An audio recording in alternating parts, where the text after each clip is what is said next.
La police togolaise a récemment mené une série d'opérations fructueuses contre les réseaux de braqueurs sévissant dans le pays.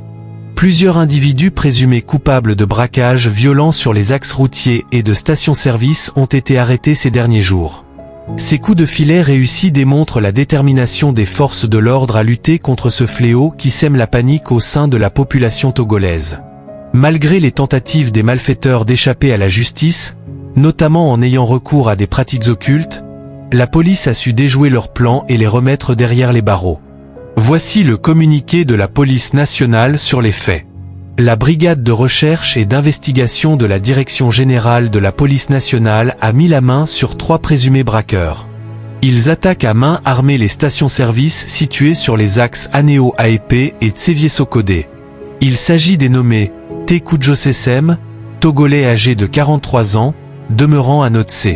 Oshindu Victor, âgé de 34 ans et Oshinozo David, âgé de 30 ans tous deux de nationalité nigériane, résidant à Haut dans le Ghana.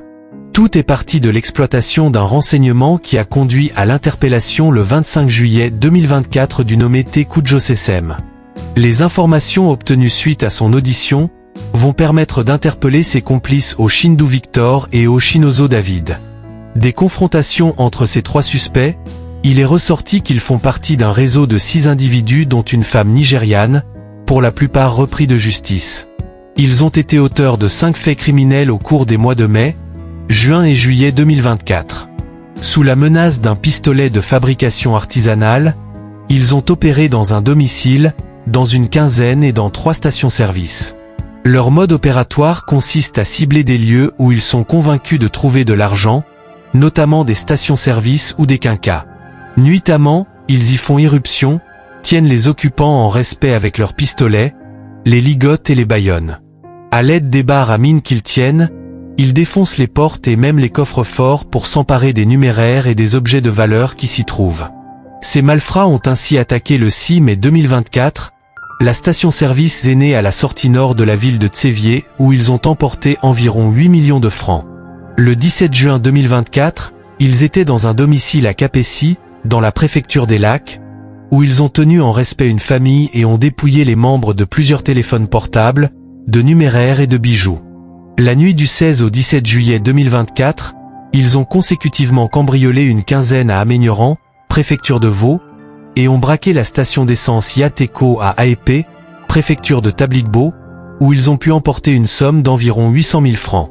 Au cours de leur dernier forfait survenu dans la nuit du 18 au 19 juillet 2024, ces malfaiteurs ont attaqué un agent des forces de défense et de sécurité en service de garde et armé d'un FAC, à la station-service Satco de Nima à l'entrée sud d'Aoudja dans la préfecture de Tchadjo. Ils ont pris son arme, l'ont utilisée pour tenir en respect le gérant, 2 pompes et un chauffe-eau puis les ont ligotés avant d'emporter 900 000 francs. Contenus dans un coffre-fort. La suite des investigations a permis de retrouver le 27 juillet 2024 le fusil arraché à l'agent. Ces malfrats craignant les contrôles routiers sur la nationale numéro 1 ont préféré enterrer cette arme dans une broussaille vers la sortie nord de la ville de Sotoboua. La police a également retrouvé à Notse, dans la ferme du nommé Tekudjo Sesem alias Sunday, le pistolet artisanal dont ils se servaient pour leur braquage ainsi que des barres à mine et des cagoules. À ce jour, les 3 membres du réseau interpellés sont gardés à vue et font l'objet d'une procédure judiciaire pour être présentés au procureur de la République près le tribunal de grande instance de Lomé. Les investigations se poursuivent en vue d'interpeller les autres membres du réseau en fuite. La police nationale réitère à la population son appel à la vigilance. Présentation DE présumé auteur DEVOL aggravé. La Direction centrale de la police judiciaire, DCPJ, a mis la main le mardi 23 juillet 2024 sur un individu pour des faits de cambriolage et de vol aggravé. Il s'agit de Oka Mujima, âgé de 29 ans, togolais demeurant à Agoé au quartier Bernard Copé, repris de justice ayant fait la prison à 3 reprises pour des faits de cambriolage et vol aggravé. Les faits ayant conduit à son interpellation sont les suivants. Dans la nuit du samedi 04 au dimanche 5 mai 2024 aux environs de 2 heures, une dame habitant dans une maison à Agoé à Djougba a été victime de vol, alors qu'elle dormait et qu'elle avait imprudemment manqué de fermer sa porte à clé. Une forte somme d'argent, des téléphones portables, Un ordinateur portable et un téléviseur ont été emportés au cours de ce fait. Interpellé ce 23 juillet dans le cadre des investigations ouvertes à la suite de ce vol, Oka Mujima, confronté aux éléments de preuve, a fini par reconnaître sa participation à la commission de ces faits. Il a ajouté avoir agi de concert avec Masaoudou, actuellement en fuite. Oka Mujima sera présenté à Monsieur le procureur de la République de Lomé pour répondre de ses actes. C'est l'occasion pour la police nationale d'appeler encore une fois la population à la vigilance.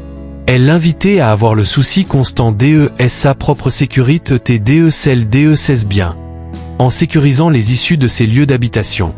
Les intrusions dans les endroits considérés comme relevant de l'intimité, en plus du préjudice matériel qu'elle occasionne, provoquent un profond sentiment d'insécurité et peuvent laisser des traces durables sur les victimes.